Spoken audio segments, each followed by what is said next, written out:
Imagine pouring every ounce of your savings, $80,000, into saving your family's home, only for your parents to slam a fork against the dinner table and tell you, pack your bags. You have 48 hours. This house is your sister's now. That's what happened to Monica, a 30-year-old software engineer in Burlington, Vermont. But what her parents and sister didn't know? Monica had a secret weapon, one that would turn their betrayal into the sweetest revenge they never saw coming. If you've ever been underestimated, disrespected, or cast aside after giving your all, hit that like button. Subscribe and stick around, because Monica's story isn't just about betrayal, it's about the ultimate justice, delivered with precision. Monica's family home wasn't just four walls and a roof. It was a lifeline. The smell of her grandfather's morning coffee lingered in the kitchen tiles. The creak of the stairs echoed with her childhood laughter. For Monica, it wasn't property, it was identity. So when her mother slammed her fork onto the dinner table that night, the sound wasn't just noise. It was a verdict. You have 48 hours to get your stuff out. This house is your sister's now. Her father kept his eyes glued to his plate, silent, complicit. And her sister, Tara, jetting in from California, barely calling twice a year, suddenly inherited everything. Monica froze. Her chest tightened, her throat dry. This couldn't be real. She had saved this house, literally. 5 years earlier, when her parents faced financial ruin, foreclosure was days away. Monica had drained her savings, $80,000 across 3 brutal years, covering the mortgage, the bills, the car repairs. She repainted the walls beige, fixed warped floorboards, patched leaking pipes, replaced stair treads. Every dollar, every late-night overtime shift went into this home. She didn't just pay for it, she resurrected it. And what did Tara contribute? Nothing. Except maybe an occasional dismissive laugh on the phone when Monica mentioned the mortgage. That's your thing, Monica. But still, Monica told herself, it's family. One day they'll see my worth, until the dinner table betrayal. Monica retreated to her room that night, gripping her phone so tightly her knuckles whitened. Her parents thought she'd just vanish quietly. Wrong. Inside her chest, beneath the hurt, something darker stirred. Resolve. If they wanted war, they'd get war. She texted Kristen, her best friend since college, now a lawyer.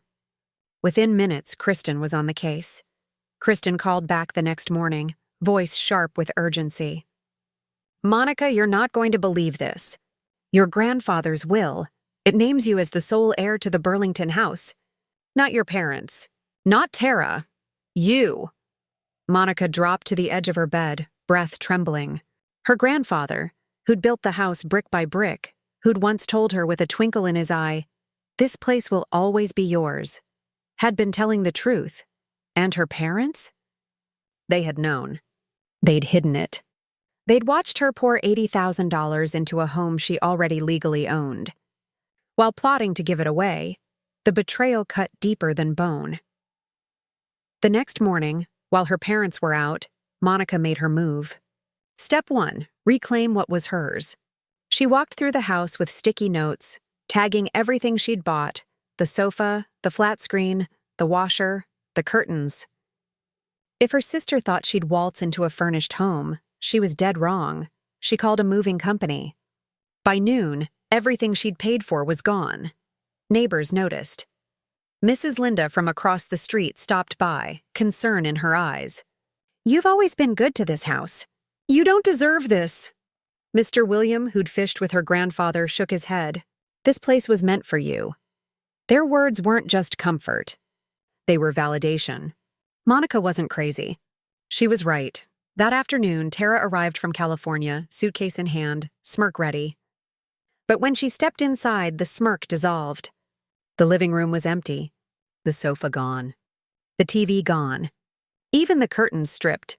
Her heels clacked angrily against the hardwood as she spun. Where's everything? Monica leaned casually against the wall. I took what's mine. Tara's face flushed red. Mom and Dad said this house is mine now. You don't get to strip it bare. Monica's voice was calm, razor sharp. I paid for those things. Every dime. You didn't lift a finger, Tara scoffed. Oh, please. You stayed here because you had no life. Mom and Dad chose me for a reason. Monica stepped forward, eyes burning. They chose wrong. Tara stormed through the house, phone shaking in her hand, calling their mother. She gutted the place, Mom. It's empty. Monica just watched, arms crossed, letting the silence strangle her sister's entitlement. That night, the parents rushed back. Furious voicemails filled Monica's phone. Monica, what have you done? There's a stranger in our house. He says he owns it now. Because Kristen had moved fast. She'd enforced the will, revealed the truth, and pushed for a legal sale. The house no longer belonged to Monica's parents, or Tara. It was gone. Sold. Legally airtight. Her parents thought she'd walk away empty-handed. Instead, they walked into emptiness. The sofa? Gone. The washer? Gone. Even the curtains they'd once nagged her to buy? Gone. The house they tried to steal wasn't theirs anymore. Not Tara's. Not anyone's. They'd hidden her grandfather's will, stolen her sacrifices, betrayed her loyalty. Now, stripped of the home and shamed in the neighborhood, they were left renting a tiny place on the edge of Burlington, reputation shattered. And Tara? She had to scramble in California, dipping into her precious savings to buy a home she thought she'd inherit for free.